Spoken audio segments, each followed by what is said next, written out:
Jake LaMotta. She's Mickey LaMotta. He's Joey. I'm Salva. No, that ain't it. This is not Raging Bull, but this is Vikings Report with Drew, Ted, and Chris. Gentlemen, how does it feel to be undefeated? Feels pretty darn good. I mean, especially after the way last year started. It's a hell of a lot more fun this year than it was last year. That's for sure. That's what she said, Drew. I don't know about you, but yeah. And then we go into another week as we're underdogs again. Whatever. Raging Bull's one of my favorite movies. Came out in 1980. I love that movie.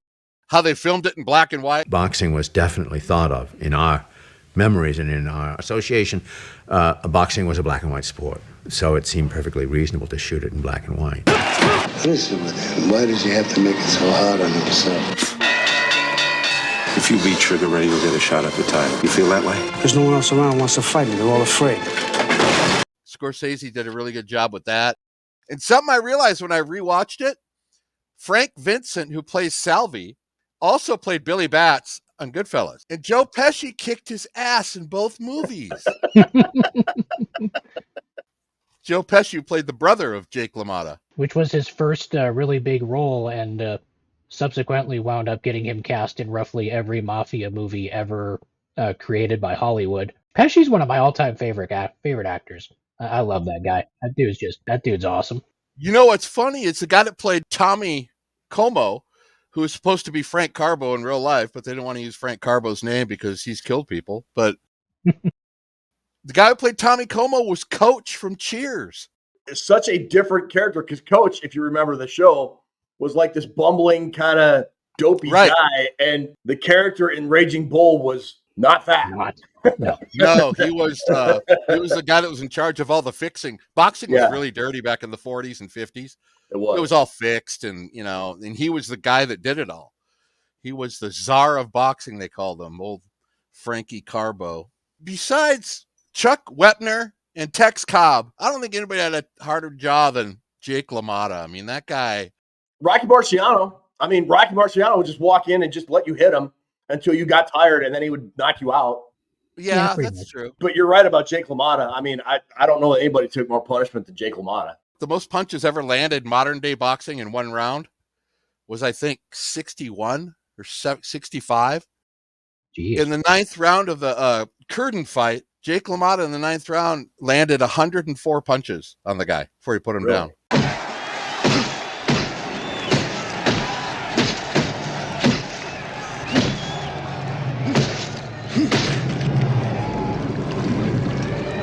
He was a raging bull. It's kind of sad to think about, how huge boxing was in the 80s. Like, you had Wide World of Sports would have boxing on like every Saturday afternoon and whatnot. And now boxing is really not all that popular a sport anymore. It's been surpassed by the UFC. It's been surpassed by basically WWE and that sort of thing. Boxing is just not really what it used to be anymore. And that's kind of sad, actually. There were just larger than life personalities in boxing in the 50s and 60s. You had like LaMotta and Rocky Marciano and Sugar Ray Robinson, and that carried over with Cassius Clay / later Muhammad Ali, Joe Louis, and it carried on into the 60s and then the 70s and into the 80s, even with George Foreman, the 70s and George Foreman and Ali and Joe, those great Foreman-Ali fights or Ali-Frazier fights. And then as boxing kind of started to wane, Mike Tyson came on the scene, and I saw Ali at sort of the tail end of his career. So I don't appreciate Ali for the fighter that he was in his prime. I remember Mike Tyson in his prime, and there's nobody more terrifying in the world, in my opinion, in his prime as a fighter is Mike Tyson. I think one of the reasons boxing has just kind of gone down is because you had dudes like Don King that I think fixing just got even worse in the 90s and the early 2000s with guys like Don King. And I don't think Floyd Mayweather is a very engaging personality as a boxer. He was probably the biggest personality. In the 80s, you just had personalities all throughout every weight class. You had Roberto Duran, Sugar Ray Leonard, Marvin Hagler, Tommy Hearns, yes. God, the Hearns Hagler fight. Camacho, all those guys. Oh, God, yeah. Well, back in 48 or 49, he won the middleweight title in 49. He held it through 51, Jake LaMotta. By the way, Robert De Niro, awesome job doing Jake LaMotta. He was like the early Tyson because he had to start putting on weight to try to get to the heavyweight division to take on, Joe Louis and all those guys, because there was nobody left to fight in the world in middleweight division. He had beaten everybody, and the people he hadn't beaten him went to the public basically saying, I'm scared to fight him. Yeah. So he was Tyson before Tyson. He couldn't even find a fight after he took the title. Plus, the guy lived to be 95 years old. I mean, come on. How do they do it? I don't know, man. He just delivered punishment. He took punishment in the ring. I mean, you watched some of the highlights of his old fights. I was watching them on YouTube. I mean, he only beat Sugar Ray Robinson once, but they just beat each other savagely. They just stood in the ring. It was like Hagler Hearns for like 14 or 15 rounds. It's just incredible how much punishment they doled out on each other. He was the first guy to beat Sugar Ray Robinson.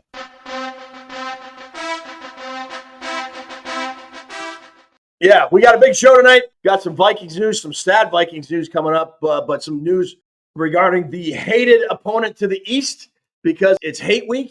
But before we get going with that, we want to talk about our affiliate, Purple Plain Forums. That's purpleplainforums.com. Our home away from home on the internet. Head on over there, sign up for an account, start talking and commenting. They got great folks over there. It's a smaller community than you would find on most social media sites like Vikings fan pages on Facebook or other social media sites, especially on X. It's very well moderated. You're not going to get a lot of crap, the negative comments and all that. And there's this great post over there right now, authored by user T. Funderman, and it's titled, Don't Stop Me Now, I'm Having a Good Time.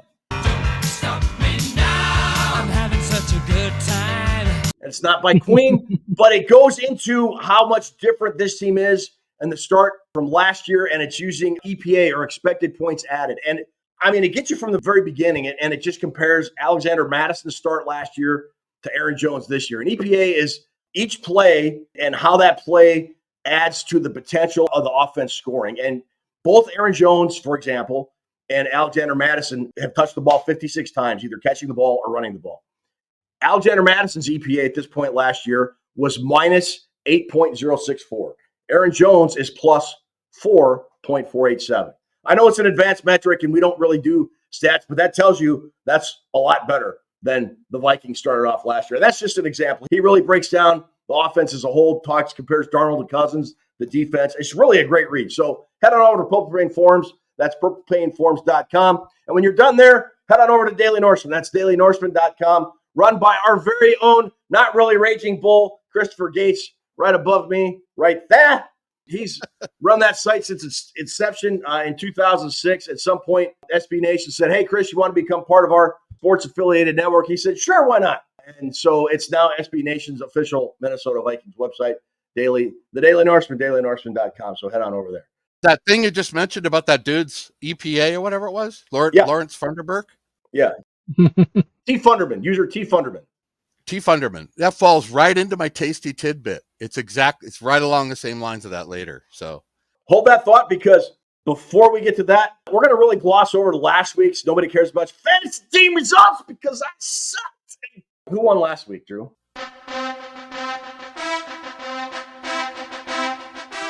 Toonces had 83.45. Man.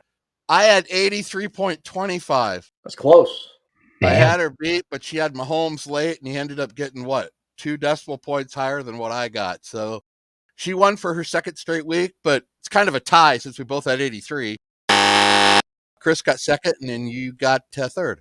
Was there discord in the Bunting household this week because she beat you at the very last second? Discord is a lack of agreement. There was discord among the representatives of the meeting. Just the opposite. Well, we're going to explain how Nobody Cares About Your Fantasy Team works because we got a video and then Ruby's going to show our teams for the week. So hit it, Ruby.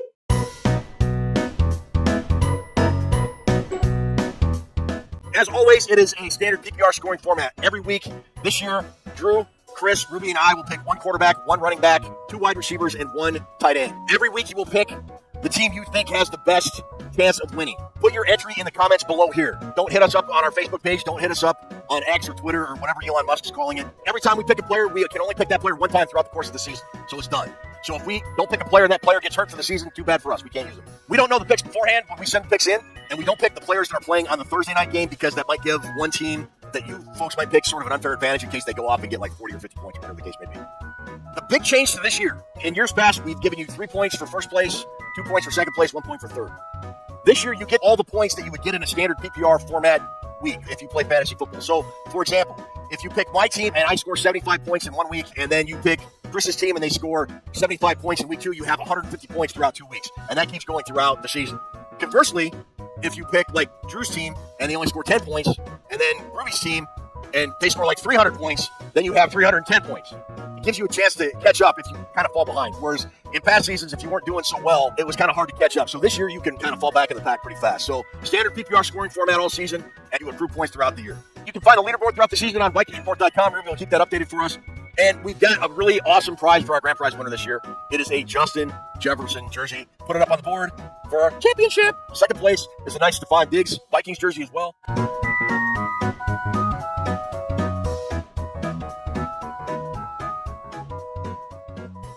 All right, so those are fantasy teams for the week. Again, put your comments down below. I think I got a good team this week, but my results the last 2 weeks have been terrible, so I don't know. So like I said, we've got some news to talk about. Then we got our preview, and we got trivia this week. We got trivia is back, baby. What? A surprise, buddy! I'll kill you. Who's on here? Ain't nothing wrong bringing the old me back. The mama know about these sell trophy glass. But before we do that, Drew, Bunting, what time is it? Ted? I'm cooler than you are. So why don't you get into Lambo and fix your problems and light this candle? He's right. Light this candle. He surely is. Let's light this candle. Do you guys not care about me anymore and don't want to say hi to me? I was going to say hi as soon as you said resume the countdown. Okay. Resume the countdown! All right, I'm cooler than you are. Why don't you fix your little problems and light this candle? He's right.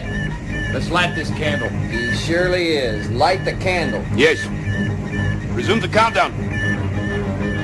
Hi, Ruby. How are you? Because the last couple weeks you weren't feeling good. So I just wanted to make sure you popped up on camera and then said hi. Okay, hello. Hi, how are you? Hello. Good. We are professional. Anyway, yeah, shut up. I'm stoked that we're 2-0 or 3. I'm stoked that we're 3-0. I'm just gonna sit over here with my drink and you guys just hash it out on your own. Talk amongst yourselves. And it wasn't a tie.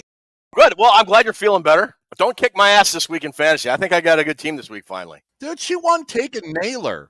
He's not even a top wide receiver. Huh? She won taking Naylor. She had Naylor in her lineup. She still won. Naylor? I don't even know her. The fake. Block Bradbury. End zone. Touchdown. Naylor. Drew, you wanted to talk about a couple tasty tidbits before we got into the news.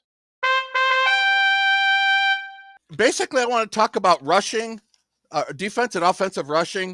I'll make it quick and I'll try to make it clear, but rushing, we all know, is important. If you could rush the football and pass the football, you can be pretty much unpredictable with your play calling, which I think Kevin O'Connell has been able to do the first 3 weeks. Mm-hmm. But not only rushing the football, working on the clock, tempo, all that stuff, it also, you got to look at rushing first downs. How many times do you move the chains rushing? And I wanted to look up this year against the first 3 games last year, and this is what I came up with for my tasty tidbit. Offensively, this year, the Vikings have 20 first downs rushing the football in all 3 games total. 7 against the Giants, 8 against the Niners, 5 against Houston. Last year at this time, the Vikings had 9. Wow. Hardly any, including 0 against Philadelphia week 2. Not 1 rushing first down. And then you flop it over to defense. Last year, the Vikings allowed, after 3 games, 30 first downs rushing, including 19 in 1 game to the Eagles. 19. I've never seen that. Yeah, that was that game where the Eagles ran for like 200 and something yards and DeAndre Swift just couldn't be stopped. 9 against Tampa Bay, 19 against Philadelphia, and 2 against the Chargers. 30 first downs allowed on the ground last year by our defense. This year, 10. What a difference a year makes. Including 0 last week against Houston. Not 1 rushing first down.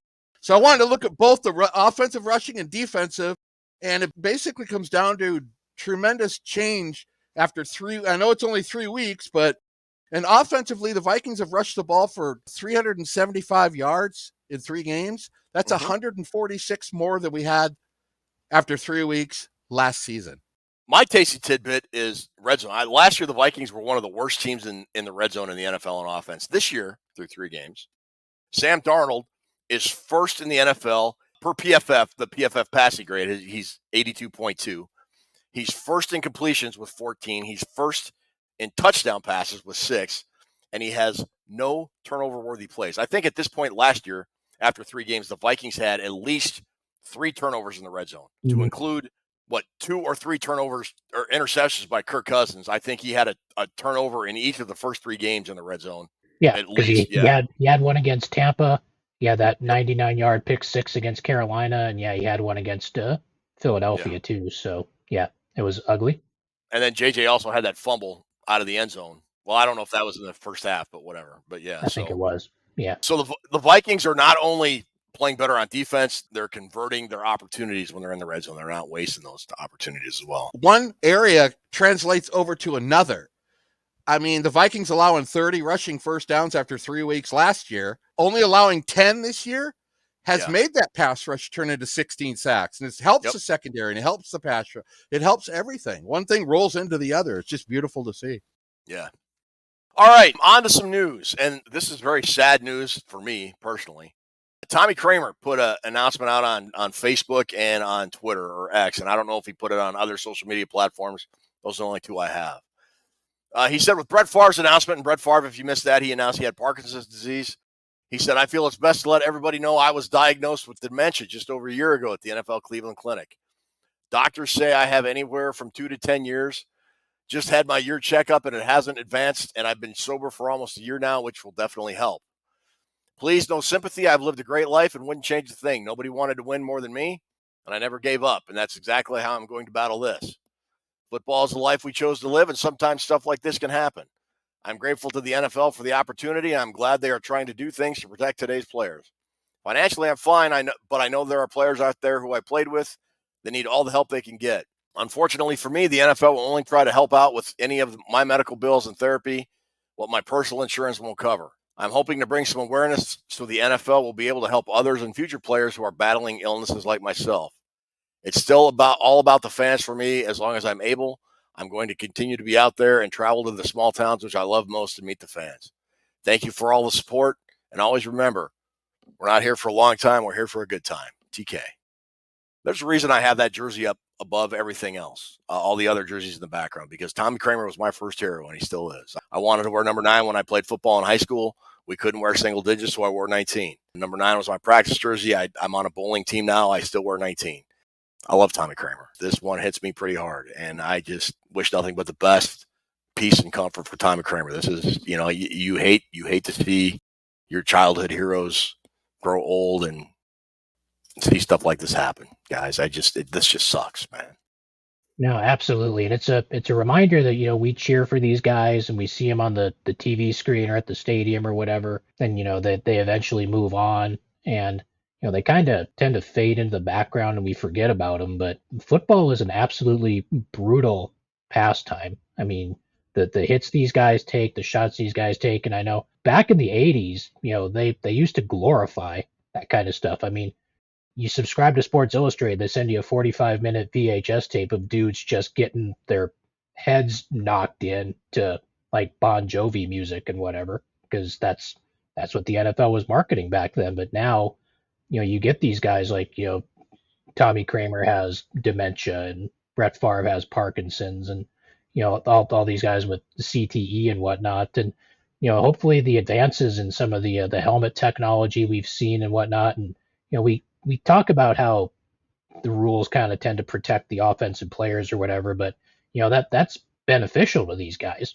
People might not like it sometimes, but it's for the good of the players as much as anything else. So obviously best wishes to Tommy Kramer and all the other NFL players who are suffering with these things because they wanted to entertain us and they wanted to get out on the field and compete. So yeah, hopefully they can find some kind of comfort in that. True. That disease is just terrifying and horrible. I can't stand it. And I hope we could figure out something. So many people being lost to that, and to watch, what Willis is going through and some of those other guys. It's Bruce Willis, but Tommy's a tough dude. I imagine he played a lot of games with a concussion that he didn't even know. But that guy was a gamer, one of the toughest players I've ever seen. Lay it on the line every week. And I remember when I was younger, Fran Tarkenton was my hero. It wasn't easy for Tommy Kramer to get drafted from Rice University in 1977 and be the next guy, because everybody loved Fran. Nobody wanted to see the next guy, including me. I hope when we got Kramer that Fran was going to play for 8 more years, because that was my favorite guy. And of course he didn't. And then I remember the 1977 game when he was a rookie. I think it was against the 49ers. Yep. And the Vikings were at home and they were down. Bob Lee was quarterbacking. They were down, I think, 24-7. They were going into the fourth quarter. And Kramer came out there and everybody's going, oh, the rookie, let's see what he can do, because the game's already over. It's 24-7 and they're mauling us. He comes out, throws for 200 plus yards, 3 touchdowns, and wins the game 28-27. Yep.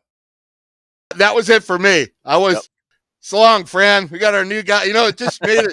That was the beginning of the TK Tommy stuff for me. Yeah, it was. Me too.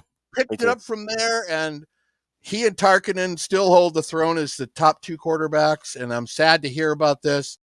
But when he says, don't feel sorry for me, that's what he's about. He wants everybody to keep going, and it is sad to hear when the guys we loved watching as younger is comes to this kind of thing. But you guys mentioned stuff. You're very accurate on everything you mentioned.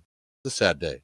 He follows me on X. I've obviously follow him. And in 2017, when my dad passed away, he sent me an incredibly nice DM offering his condolences. I was blown away, incredibly touched by that. I mean, and he has watch parties at his house. And I had a ticket to go to one of them, and I had something come up and I couldn't go. It was him and Bud Grant talking about the Met Stadium Miracle, and I really wanted to go, and I had a conflict come up, and I couldn't. And he graciously refunded the ticket. They were non-refundable. I asked if I could at least get a store credit, and he refunded. I said, look, I can't make it. Could I just get a store credit and I'll buy something? He refunded the ticket, no problem. He just seems like an awesome dude, and my dad had this at the end of his life too, and I just I always said cancer sucks, but dementia and Alzheimer's is just flat out cruel, man. And I hope his family and Tommy find peace and comfort. I'm kind of hoping for a breakthrough medically. Yeah, maybe something will happen to help him out. We're kind of seeing stuff like that because if you guys remember Dave Duerson, the safety from the Bears, had a battle with CTE and unfortunately eventually wound up taking his own life. But in his will, he literally left something in there and said, hey, after I die, please examine my brain so you can figure out or try to figure out exactly what happened as a result of my football career and how it affected me after that. And, more dudes that leave football. I think Mike Webster had kind of the same thing. When he passed away, so the more guys from football that kind of lean that way, maybe like Drew said, this there can be a breakthrough at some point, and hopefully we can get on the road to curing this whole thing. Yeah, there's a documentary, as you mentioned, Mike Webster, about Mike Webster. His wife's in it, and she talks about how cruel the NFL was to her when she wanted to sit in on the meeting. Watch that documentary. By the end of it, you want to kick Goodell's ass. You do. Yeah. Because he didn't handle it very well. They did not handle it very well with Mike Webster and a bunch of other guys. And guys like Kramer and Mike Webster and those guys that played in the 70s and gave everything, including their physical health after football, deserve better. So what this game is today is because of what those guys did in the 70s and 80s and the 90s. So, Tommy, we love you. We're praying for you. If anybody could pull out a miracle, it's Tommy frickin' Kramer, man. So, right. Absolutely. All right. Well, that said, let's get to some hate week news, because it is hate week, because we hate that team to the east. I don't know which direction is east. Let's just say it's that way. So we hate the team that's going that way. All right.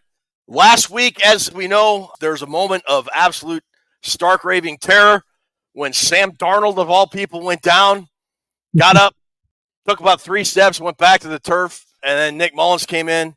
And like 3 plays later, Sam Darnold came back in, and the roar from the crowd was unbelievable. And if you would have told me I would never be so happy to see Sam Darnold walk back into a Minnesota Vikings huddle, I would have called you insane 1 year ago.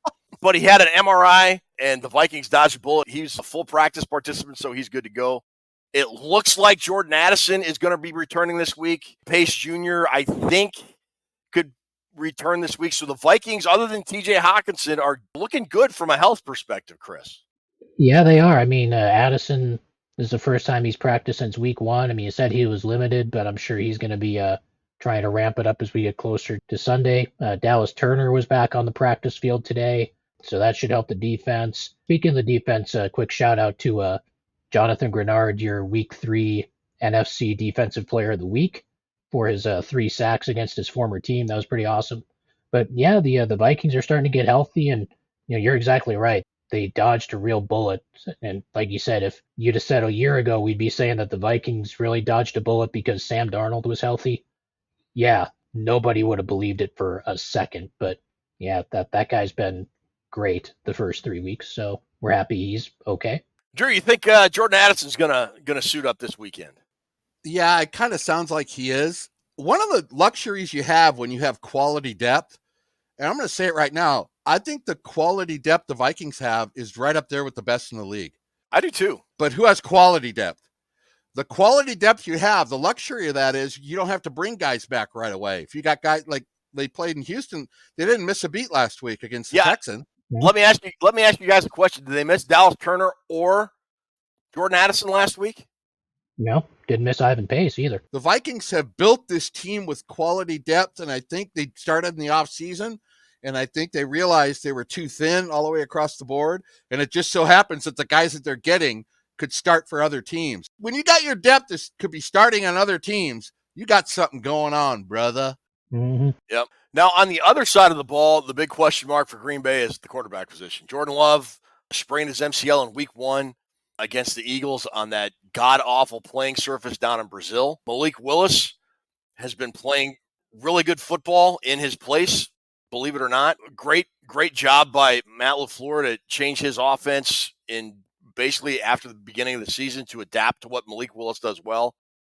But Jordan Love is participating in practice. I mean, he's limited. So, Drew, if you're Green Bay, and I saw, I think it was Albert Breer tweeted out that, or maybe it was Ian Rappaport, I can't remember who it was, that said that it looks like they're going to play Jordan Love or expecting him to play, but he will be less than 100%. Would you do that if you're Green Bay, or would you go with Malik Willis until, based on how Malik Willis is playing, they got the Packers to 2-1? How would you do this week? I mean, if it was my choice, if I were Matt LaFleur, I wouldn't put him out there. I mean, that doesn't mean I don't think he's going to, but I wouldn't, just because, like Drew said, we've seen what Brian Flores has put quarterbacks through these first few weeks. CJ Stroud was in hell for 4 quarters at the US Bank Stadium on Sunday, and that dude's a way better quarterback, in my opinion, than either Jordan Love or Malik Willis. So they banked up a couple of wins against a couple of bad teams, so they're 2-1. So, I mean, it's not necessarily the end of the world if they lose. I mean, I know they don't want to lose to the Vikings, but if I were Matt LaFleur, I wouldn't throw Love out there this week, but that's just how I'd handle it. I think I'd play Willis too, not because I'm a Vikings fan, but if he's not 100%, I don't think you play him because he's not as mobile. And the way this Vikings defense is playing, I think they can just tee off on him. And the way the Vikings secondary is playing, they're covering well. He's not going to have a lot of options. He's not going to have a lot of time to throw. He's not going to have the mobility he usually has. And I think they're risking him possibly getting hurt again. I mean, I don't know. Tough call either way. All right. Any other news you want to hit before we get to our preview? Nope. I think we're good. Toyota City wants you to win over winter. That's why these superbly engineered Toyotas are expertly prepared by Toyota City's master mechanics. And through the end of this month, come with a free 5-year, 50,000-mile warranty that covers almost everything that matters, wherever you go. Happy holidays to you all. Tommy Kramer and friends sitting pretty at Toyota City.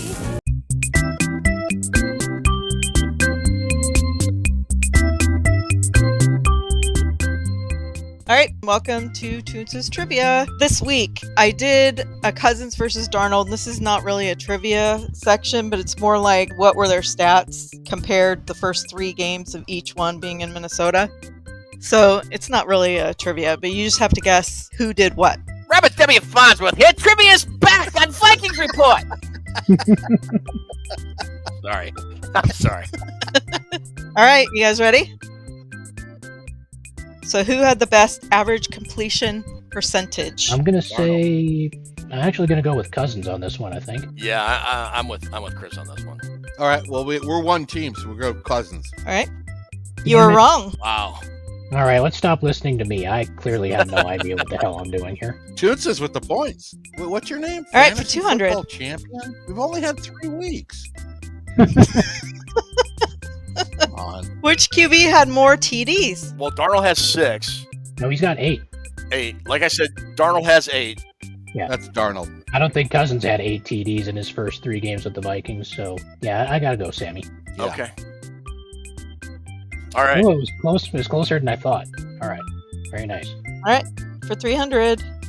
Who had the least interceptions? Sam's got 2, right? 2018. I know Kirk had 1 in that Green Bay game, at least. He had that terrible game against Buffalo where they turned it over a bunch of times. I'm gonna say Sam. Yeah, I think you're right. I think it was Sam. I'm going to say Sam, but I think it's Cousins. All right, it's kind of a trick question. Sorry, they both had 2. Okay. Come on, Toonses. I just wanted to see if any of you guys would actually know that. I knew it. I just didn't want to say anything.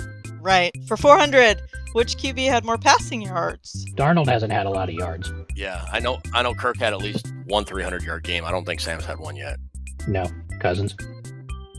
Yeah, by far. Yeah, Ted. Yeah, he was averaging 300 yards a game. Damn. Yeah, damn. All right, last one, 500. Which QB had the best average passer rating? Sam does. I'm pretty sure Sam does. I'll go with Darnold then. Yep. Mau. You are correct. All right, picture puzzles. So some of these are like pictures where I have an arrow pointing to the guy saying, who is this? And some of them are the names of Green Bay Packer players. Okay. All right, for 100. Name the player. Matt LaFleur, coach? Nope. Hell? Chris, you're good at these. Figure this out. Not at this one. What the hell? Tongue? I have no clue. Is that Justin Fields? Yes! What is the hat? I can't make the hat out. It's a Steelers hat. What? That is arguably the crappiest Steeler hat I've ever seen. Wow. God almighty. Oh, God. We could have been here all night on that one. Oh, God. All right. Yeah, that's funny. You got a cat drawing the pictures. What do you expect? All right, for 200. 18, that's Caleb Williams. Everybody warning the Bears fans about Caleb Williams? You are so close. Not Caleb Williams. Oh, Kirk Cousins. Oh. Yeah, you're right. That's Mike. Very nice. I totally forgot that Cousins switched to 18. That's my bad. Oh, God, that was funny. Okay, 300. Name the player. Oh, that's Kyler Murray and Marvin Harrison Jr.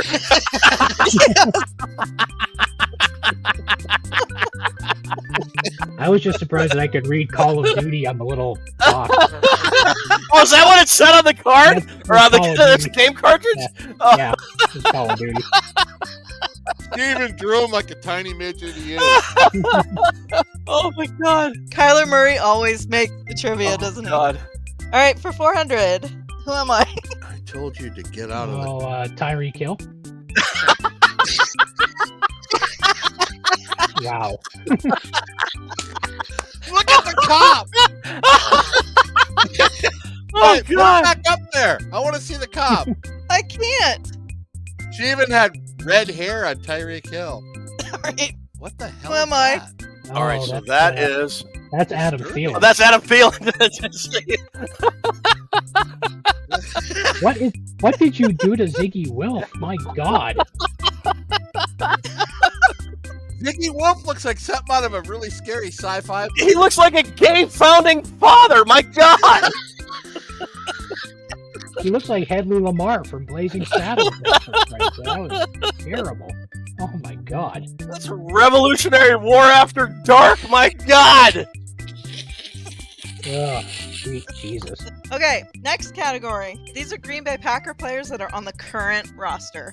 And I tried to pick guys that I thought you guys would know, because I know last time you didn't know the players. So hopefully I did it right. So for 100, who is this? Oh, that's Daniel. Look at the yellow. Look at the yellow hair. Daniel Craig and they're riding a tricycle or riding a motorcycle. Close. Daniel Carlson? No. Jeez. Not ringing a bell. No. That is their punter, Daniel Whelan. Never would have gotten that one. Daniel Whelan made the show. Yes, Oh he my did. God. All right, for 200. Name the player. No, Malik Willis. Petra. Yes. Malik Willis. Tremendous. Wow. That is tremendous. So well thought out. Hey, you guys are killing me. For 300. Name the player. Oh, Luke Musgrave. Luke Yes. I had to remember which Duke brother that was. Yeah. Yeah. Oh my God. We need a whole show for trivia, man. We really Oh my God. For 400. Sean Gary. Very nice. Yes. Good lord. From Michigan. All right, last one. 500. Jair Alexander. Jerry Alexander. Crying? Look at his tear. Yeah, he's crying. Man, you do a great job on these. Oh my God. All right. JJ's Thank you guys. Outstanding. We will see you next time. Woo. All right. Trivia is always fun. Absolutely. That's hysterical. I'm so glad Terry's back. All right, that'll about do it for episode 141. Gentlemen, as always, it was a blast. Don't forget, we'll be back Sunday right after the Vikings-Packers game right here on our YouTube channel. We'll go over what we hope to be yet another resounding Vikings victory. For Drew, for Chris, for Ruby, I'm Ted. SKOL Vikings, and we will see you Sunday afternoon. I